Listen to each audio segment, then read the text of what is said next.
Bom, gente, vamos lá. Meu nome é Aline e eu vou falar um pouquinho da minha história, na verdade.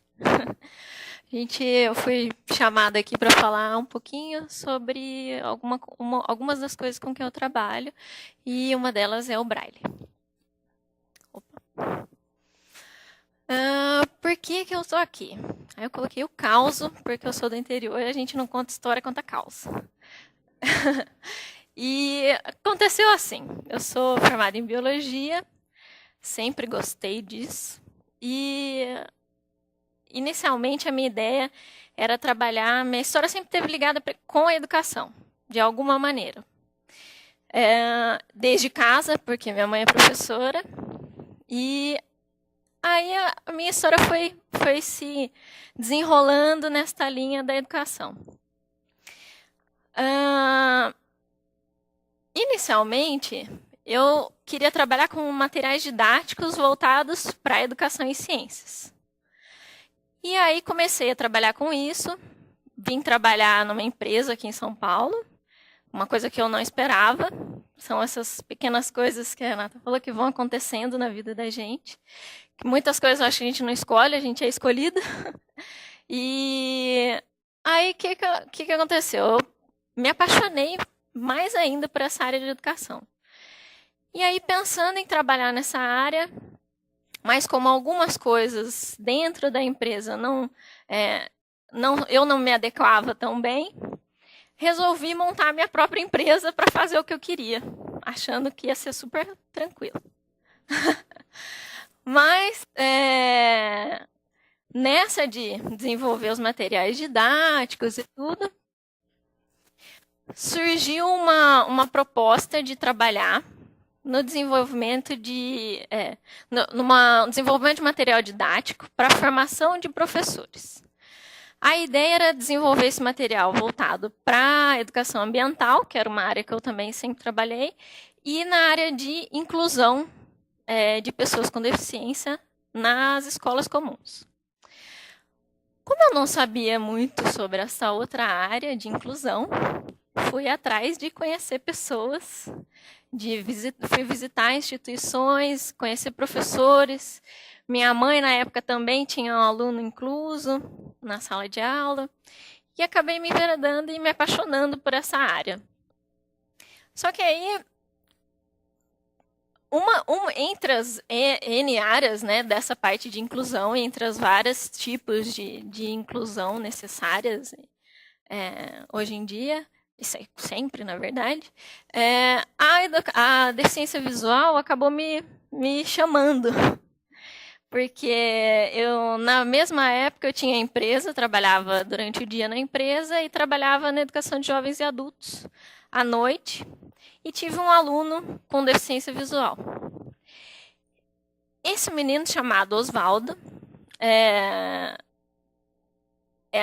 um exemplo de pessoa e de motivação, é uma motivação em forma de pessoa. E ele me motivou mais ainda a querer aprender sobre esse universo.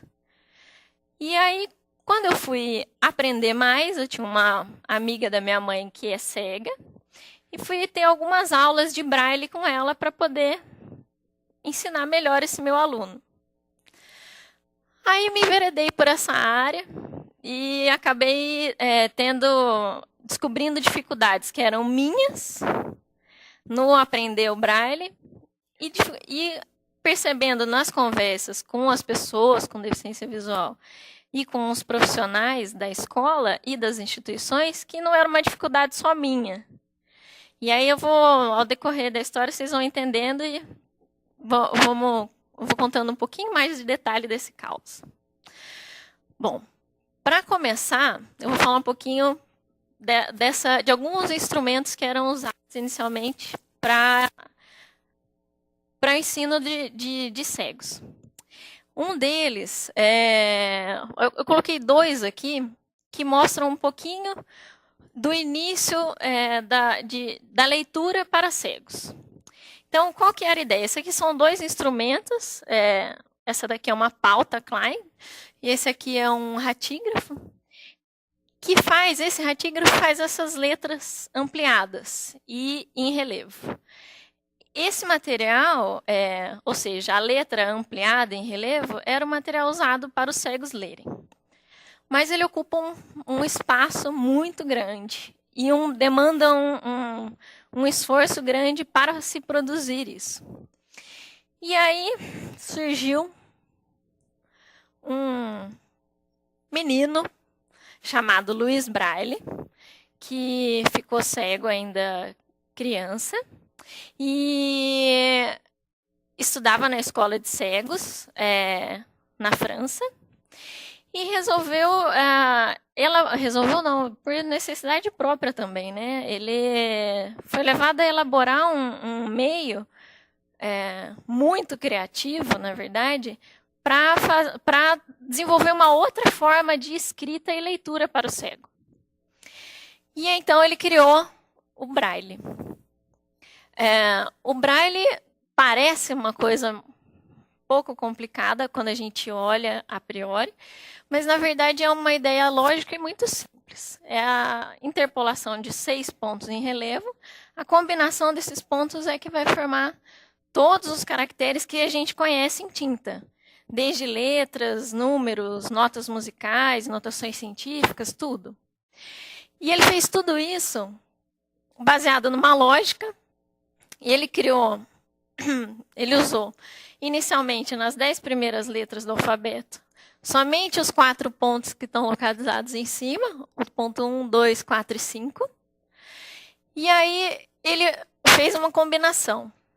As próximas 10 letras, ele copiou essa combinação e acrescentou o ponto 3. Nas próximas letras, ele copiou de cima, a sequência de cima, e acrescentou o ponto 6.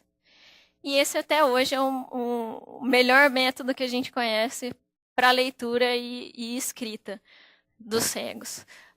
Apesar do recurso do áudio ajudar muito as pessoas com deficiência visual, ajuda principalmente nessa época de informação, que a informação existe em uma quantidade muito grande. E a produção do Braille ainda é mais cara do que a do áudio. Mas o Braille continua sendo a única forma que o cego tem para ler, e não escutar. Um dos instrumentos usado para a escrita do Braille é a reglete. Reglete que, desde a época de Louis Braille, né, vem de lá, de régua, é um gabarito, na verdade, que a gente usa para fazer os pontos em relevo. O que acontece? Nessa reglete comum, aí entra aquela dificuldade que eu falei para vocês. Você escreve da direita para a esquerda e os pontos são feitos em baixo relevo. Então, o que acontece? Você tem que escrever invertido, com a letra espelhada. E isso, para minha cabeça, era bem complicado. Então, a gente escrevia de um jeito, escrevia da direita para a esquerda, mas lia-se normalmente da esquerda para a direita. Então, você tinha, na verdade, 2 alfabetos, um para ler e um para escrever. O que aconteceu? A gente pensou... Falei, não é possível. Eu falava para a minha professora, deve haver algum material que faça no direito. E havia a máquina de escrever, a impressora em Braille, só que com um custo muito elevado. Então, a maioria das pessoas não tinha condições de comprar. E a gente foi buscar e tentar alternativas para tentar resolver isso e facilitar o aprendizado do Braille, como a gente disse, que é para a gente muito importante ainda. Então, a gente desenvolveu essa reglete que a gente chamou de positiva.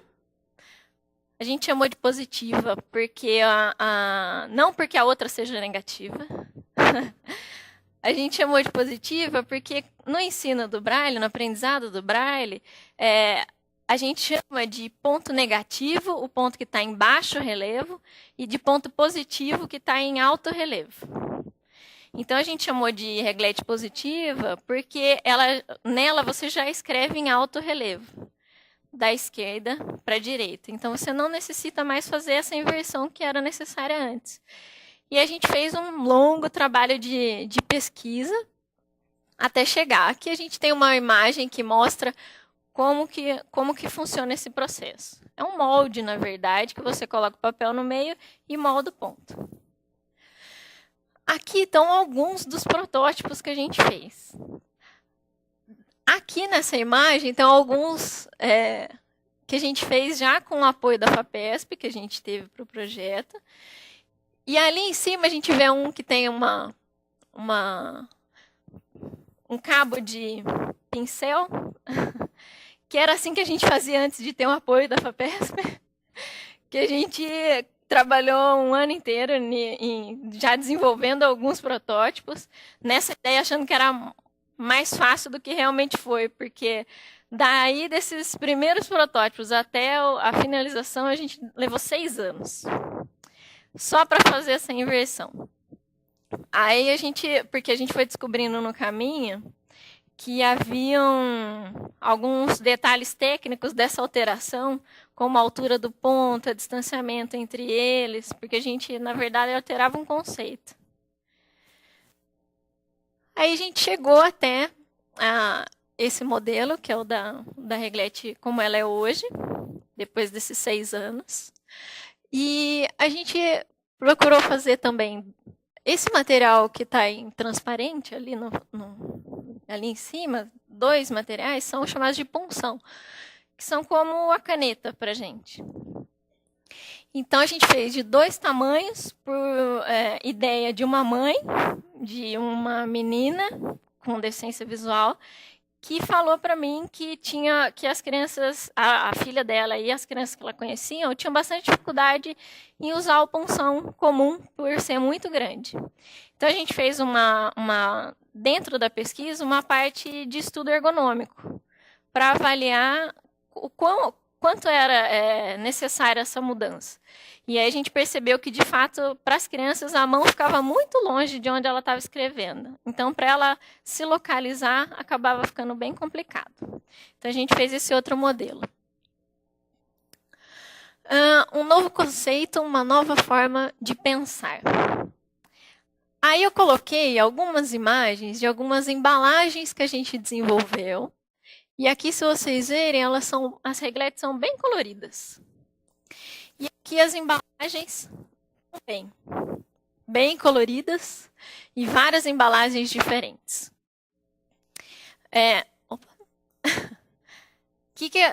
Qual era a ideia? Na verdade, quando eu fui conhecendo um pouco mais desse universo, a gente viu que, na verdade, não precisava mudar só uma coisa, um equipamento, um material. Tinha que ser mudada a forma de pensar sobre a pessoa com deficiência visual. Porque, na verdade, até quando a gente mandou produzir esse material e foi atrás de comprar as cores, as pessoas que trabalhavam na produção, que trabalharam e trabalham na produção mesmo desse material, perguntavam para a gente, nossa, mas eles não são cegos? Para que vocês vão fazer isso tudo colorido, né? E aí a gente falava para todo mundo, olha, na verdade, eles não estão vendo.